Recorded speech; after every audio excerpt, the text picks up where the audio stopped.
Good evening friends, welcome to study with Neelam. I hope आप सभी लोग बहुत अच्छे होंगे। आज हम 7 अगस्त 2021 के सभी daily best current affairs question with point two point section complete करेंगे। इससे पहले 5 और 6 अगस्त के वीडियो आपका अपलोड हो चुका है। जिन स्टूडेंट्स ने वो नहीं देखा है, आप चैनल पर जाकर उसे देख सकते हैं। ओके फ्रेंड्स, चलिए शुरू करते हैं आज का लेक्चर फटाफट। हाल ही में हिरोशिमा डे कब मनाया गया है? तो यहाँ हमारा राइट आंसर होगा बी, 6 अगस्त को। प्रतिवर्ष 6 अगस्त को हिरोशिमा डे मनाया जाता है। क्यों मनाया जाता है? अगस्त 1945 को जापान के हिरोशिमा पर अमेरिका द्वारा लिटिल बॉय नामक परमाणु बम गिराया गया था और उसके 3 दिन बाद 9 अगस्त 1945 को नागासाकी पर फैटमैन नामक परमाणु बम गिराया गया था। तो इसलिए 6 अगस्त को हिरोशिमा डे और 9 अगस्त को नागासाकी दिवस के रूप में मनाया जाता है। 1 अगस्त को क्या मनाया था? मुस्लिम महिला अधिकार दिवस। किसके द्वारा मनाया जाता है? ये अल्पसंख्यक मामलों के मंत्रालय के द्वारा मनाया जाता है। क्लियर है? नेक्स्ट देखते हैं।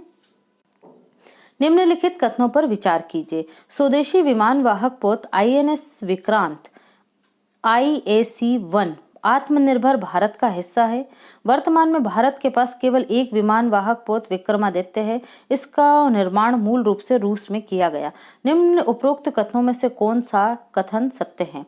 तो यहाँ हमारा राइट आंसर होगा सी। ए और बी दोनों ही सही हैं। 1 और 2 दोनों ही क्या हैं?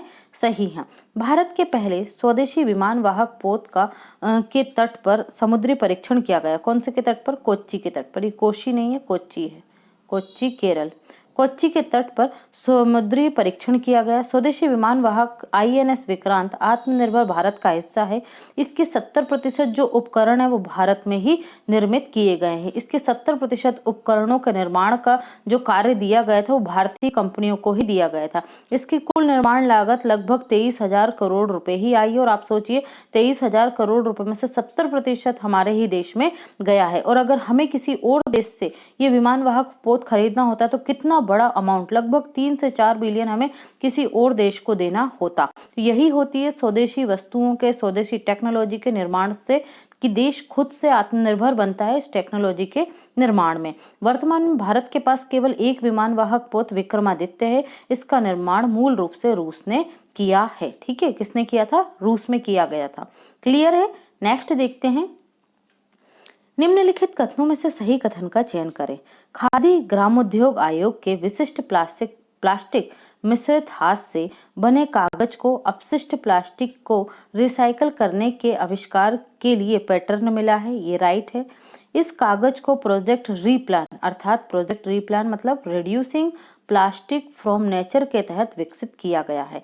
तो यहाँ हमारा राइट आंसर होगा सी। दोनों ही कथन सत्य हैं, तो ये आप याद रखेंगे। नेक्स्ट है, हाल ही में समाचारों में चर्चा में रही रक्षा अधिग्रहण परिषद DAC के अध्यक्ष निम्न में से कौन होते हैं? तो यहाँ पर राइट आंसर आपका प्रधानमंत्री बिल्कुल नहीं होगा। राइट आंसर होगा बी, रक्षा मंत्री होते हैं रक्षा अधिग्रहण परिषद के अध्यक्ष। रक्षा अधिग्रहण परिषद के अध्यक्ष केंद्रीय रक्षा मंत्री होते हैं। वर्तमान में कौन है? राजनाथ सिंह जी हैं। इनका लोकसभा क्षेत्र क्या है? लखनऊ है। रक्षा अधिग्रहण परिषद तीनों सेवाओं यानी भारतीय सेना, भारतीय नौसेना, भारतीय वायुसेना तथा भारतीय तटरक्षा बल के लिए नीतियों और पूंजी अधिग्रहण के संबंध में निर्णय लेने की सर्वोच्च संस्था है। यह परिषद रक्षा मंत्रालय के अधीन कार्य करती है। कारगिल युद्ध 1999 के बाद 2001 में राष्ट्रीय सुरक्षा प्रणाली में सुधार पर मंत्रियों के समूह की सिफारिश के बाद इसका गठन किया गया था। ठीक है, किसका? रक्षा अधिग्रहण परिषद का। जितने भी आपके जो हथियार वगैरह खरीदे जाते हैं, जितनी भी रक्षा संबंधी टेक्नोलॉजीज, हथियार, हेलीकॉप्टर, लड़ाकू विमान, उन सब की परमिशन पहले रक्षा अधिग्रहण परिषद द्वारा दी जाती है। ओके, और ये एस्टिमेट या अनुमान भी लगाते हैं कि भारत को अगले 5 वर्षों में किन किन हथियारों की, किन टेक्नोलॉजी की युद्ध के लिए या आत्मरक्षा के लिए या सामरिक सुरक्षा के लिए आवश्यकता पड़ने वाली है। उसके बाद ही हम किसी भी प्रकार की रक्षा खरीदी करते हैं। नेक्स्ट देखते हैं। हाल ही में सूचीबद्ध कंपनियों के कामकाज में पारदर्शिता लाने के लिए न्यूनतम सार्वजनिक शेयर धारिता की अवधारणा के तहत कंपनियों के इक्विटी शेयर का कम से कम कितना प्रतिशत शेयर सार्वजनिक निवेशकों यानी गैर प्रवर्तकों नॉन प्रमोटर्स, गैर प्रवर्तकों के पास होना आवश्यक है। तो राइट आंसर होगा यहाँ पर हमारा ए, 25% होना आवश्यक होता है नॉन प्रमोटरों के पास। सूचीबद्ध कंपनियों के कामकाज में पारदर्शिता लाने के लिए न्यूनतम सार्वजनिक शेयरधारिता की अवधारणा पेश की गई है। न्यूनतम सार्वजनिक शेयरधारिता नियम के अनुसार भारत में सभी सूचीबद्ध कंपनियों के इक्विटी शेयरों का कम से कम 25% शेयर सार्वजनिक निवेशकों को यानी गैर प्रवर्तकों या नॉन प्रमोटरों के पास होना आवश्यक है। सार्वजनिक शेयर धारक कोई व्यक्ति या वित्तीय संस्थान हो सकते हैं। वे आमतौर पर सार्वजनिक ऑफर या सेकेंडरी मार्केट के माध्यम से शेयरों की खरीदी करते हैं। क्लियर। नेक्स्ट देखते हैं। हाल ही में जल संसाधन पर स्थायी समिति ने अपनी 12वीं रिपोर्ट 12th रिपोर्ट जारी की है। ठीक है, 12वीं रिपोर्ट में भारत सरकार की पाकिस्तान के साथ की गई किस संधि पर फिर से बातचीत करने की सिफारिश की है। ये नंबर याद रखेंगे आप। ये 12वीं रिपोर्ट जारी की गई 12th नंबर की, तो ये की गई है किस नदी पर? सी बिल्कुल गलत होगा। राइट आंसर होगा आपका सिंधु जल संधि पर। सिंधु जल संधि 1960 में हुई थी। जल संसाधन पर स्थायी समिति ने 12वीं रिपोर्ट में भारत सरकार की पाकिस्तान के साथ की गई 1960 के सिंधु जल संधि पर फिर से बातचीत करने की सिफारिश की है। समिति ने जलवायु परिवर्तन जैसी वर्तमान चुनौतियों को देखते हुए यह सिफारिश की है। सिंधु जल संधि के तहत सिंधु नदी प्रणाली को 2 भागों में बांटा गया है। पश्चिमी नदी तंत्र में कौन कौन सी आती है? सिंधु, झेलम, चिनाब, ये पाकिस्तान के हिस्से में चली गई, जबकि पूर्वी नदी में सतलज, रावी, व्यास ये भारत के हिस्से में आई है। सिंधु जल संधि की मध्यस्थता किसके द्वारा की गई थी? विश्व बैंक के द्वारा की गई थी। क्लियर। नेक्स्ट देखते हैं। हाल ही में चर्चा में रहा अगलेगा द्वीप निम्न में से किस देश से संबंधित है? तो यहाँ राइट आंसर होगा मालदीव बिल्कुल नहीं है। राइट आंसर है हमारा मॉरिशस से संबंधित है अगलेगा द्वीप। मॉरिशस ने भारत को अगलेगा के दूरस्थ द्वीप पर एक सैन्य अड्डा बनाने की अनुमति देने संबंधी रिपोर्टों का खंडन किया है। मॉरिशस के अनुसार दोनों देशों के बीच ऐसा कोई समझौता नहीं हुआ है। अगलेगा द्वीप मॉरिशस से 1122 किलोमीटर उत्तर में दक्षिण पश्चिम हिंद महासागर में स्थित है। हिंद महासागर में द्वीपों के उत्तर से दक्षिण की स्थिति पर जो चर्चा में रहते हैं, जो द्वीप न्यूज में बने रहते हैं, उत्तर से दक्षिण की स्थिति, क्योंकि यूपीएससी में जनरली उनका क्रम पूछा जाता है नॉर्थ टू साउथ। ओके, तो सेशल्स आता है, सेशल के बाद अजम्पशन आइलैंड आता है, डियागो गार्सिया आइलैंड और फिर अगलेगा आइलैंड। ओके, तो ये भी आप याद रखिएगा।